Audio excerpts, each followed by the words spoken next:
Assalamualaikum warahmatullahi wabarakatuh. Hai teman-teman semua, welcome back to my YouTube channel.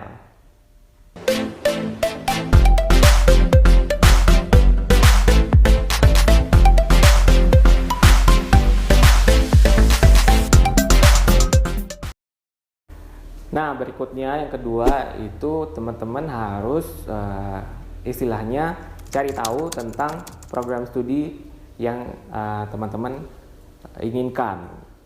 Nah, di program studi ini memang begitu banyak program studi dan begitu banyak kampus yang menawarkan program yang sama, tapi teman-teman harus lihat secara detail sesuai nggak dengan apa yang teman-teman ingin pelajari sewaktu nanti mengambil studi di luar negeri atau studi lanjutan di dalam negeri.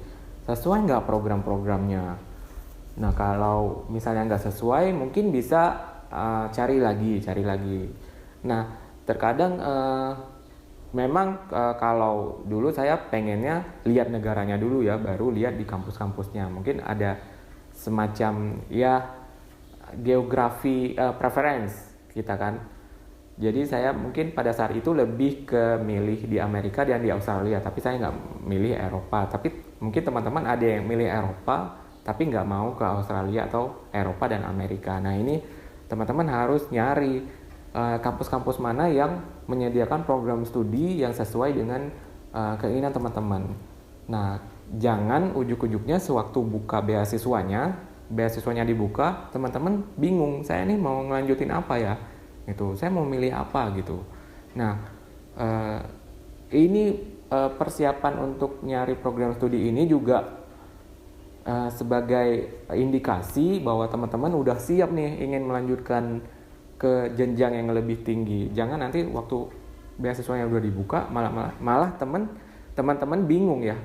Saya mau pilih apa? Pilih yang mana aja deh, yang penting saya lanjut kuliah gitu. Nah, kalau bisa jangan gitu ya, karena sayang banget nih kalau misalnya beasiswanya udah dibuka dan teman-teman persyaratannya udah sesuai dengan yang dipersyaratkan, tapi akhirnya milih kampus yang salah dan program studi yang salah. Menurut saya rugi banget gitu, karena nanti apa yang teman-teman pelajari dari program studi lanjutan ini seharusnya nanti akan berguna bagi karir teman-teman ataupun nanti apa yang ingin teman-teman capai di akhir program studi teman-teman nanti. Nah, di kampus tujuan atau di program studi tujuan teman-teman ini mungkin persyaratannya itu bisa beda-beda di satu universitas ya. Misalnya universitas mempersyaratkan skor bahasa Inggrisnya misalnya 7 untuk IELTS atau untuk TOEFL IBT misalnya 100 ya gitu.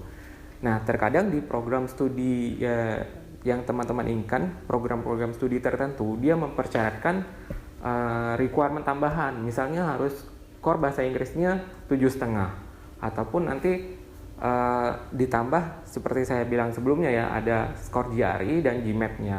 Nah, ini teman-teman juga harus memperhatikan itu sesuai dengan kemampuan teman-teman gitu ya.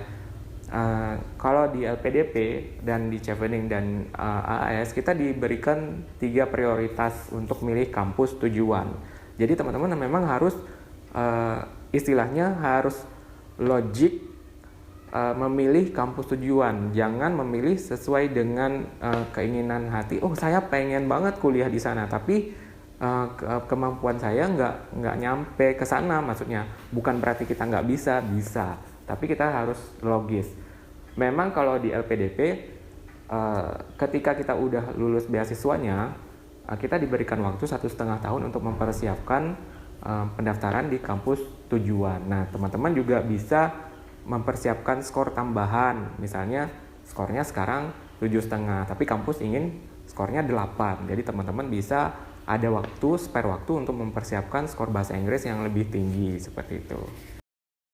Oke teman-teman, yang ketiga adalah cara untuk nyari beasiswanya sendiri. Maksud saya ini cara memilih beasiswanya ya. Beasiswa kan banyak tuh, ada yang bisa ke Jepang, ke Swedia, New Zealand, ke Eropa, Australia, PDP, dan masih banyak ya beasiswanya. Nah, teman-teman balik lagi nih ke kampus tujuannya pengen kemana. Misalnya ke teman-teman pengen ke Amerika ya, tujuan studinya ke Amerika. Berarti teman-teman boleh lihat LPDP atau Fulbright atau beasiswa lain yang dari lembaga masing-masing seperti itu ya.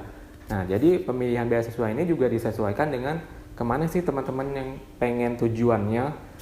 Misalnya teman-teman ke Eropa berarti boleh ikut Chevening, LPDP, dan mungkin ada yang beasiswa dari Jerman, Swedia, pemerintah Swedia, dan yang lainnya ya. Jadi ini juga harus teman-teman perhatikan persyaratan beasiswanya seperti apa, karena masing-masing beasiswa limit time-nya berbeda-beda. Sekali lagi saya ingatkan, jangan terburu-buru untuk memilih beasiswa. Harus teman-teman perhatikan, teman-teman yang pengen ke sana nggak, mengenai masalah keamanan juga, gimana nanti kehidupannya di sana, masalah kesehatannya juga, karena perlu asuransi kesehatannya seperti apa gitu. Banyak deh pokoknya yang teman-teman harus pikirkan, karena sebenarnya untuk beasiswa ini nggak hanya melulu tentang studi, tapi tentang kehidupan. Kita melanjutkan kehidupan kita gitu.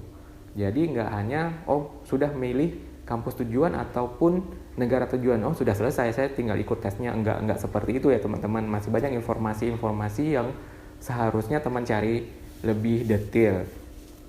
Nah, untuk nyari beasiswa sendiri bisa dua cara kalau di LPDP ya, menurut pengalaman saya. Pertama, teman-teman boleh nyari LOE dari kampusnya. LOE itu adalah Letter of Acceptance. Lalu nyari beasiswanya. Ataupun nyari beasiswanya dulu, baru nyari LOE dari kampusnya. Jadi itu bisa gimana aja ya. Nah, kalau misalnya untuk beasiswa yang disediakan pemerintah luar negeri, misalnya Australia Award, Chevening, dari Swedia gitu ya, biasanya itu sekali isi aplikasi ya, teman-teman ngikut beasiswanya juga daftar di kampus tujuannya. Jadi itu yang mana yang teman lebih fleksibel. Kalau saya sih kayaknya lebih kayaknya aman aja kalau nyari beasiswanya dulu baru nyari kampusnya ya. Karena kalau di pikiran saya, kalau misalnya nggak ada yang biayain, biasanya kampus akan nanya sih gimana cara membiayainya. Tapi kalau udah ada pemberi jaminan beasiswa mau mendanai, mungkin kampusnya akan lebih yakin bahwa kita akan nanti bisa membayar biaya pendidikan seperti itu. Nah, terkadang sewaktu mempersiapkan seleksi beasiswa ini, teman-teman juga diminta untuk menyiapkan personal statement ya. Misalnya jenisnya sih banyak, tapi yang ingin saya tekankan adalah untuk menulis personal statement itu, teman-teman harus bisa menyampaikan keunikan, kelebihan, sisi lain dan keberhasilan teman-teman gitu. Jadi di dalam satu tulisan tuh pemberi beasiswa bisa menangkap bahwa teman-teman ini adalah orang yang sesuai dengan persyaratan beasiswa yang mereka berikan. Nah, untuk nulis personal statement ini nggak bisa teman-teman dalam satu hari satu malam selesai, nggak bisa. Saya yakin itu jadinya akan amburadul.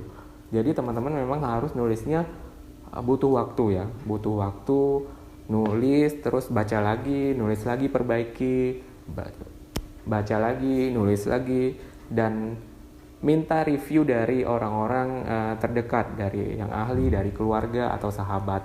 Itu nanti akan membuat tulisannya semakin fokus dan semakin bagus. Demikian teman-teman pembahasan persiapan beasiswa kita kali ini. Jangan lupa like, share, dan komen, dan subscribe. Dan nyalakan lonceng, nanti teman-teman bisa dapatin notifikasi dari video-video saya selanjutnya. Oke teman-teman, tetap sehat dan wassalamualaikum warahmatullahi wabarakatuh.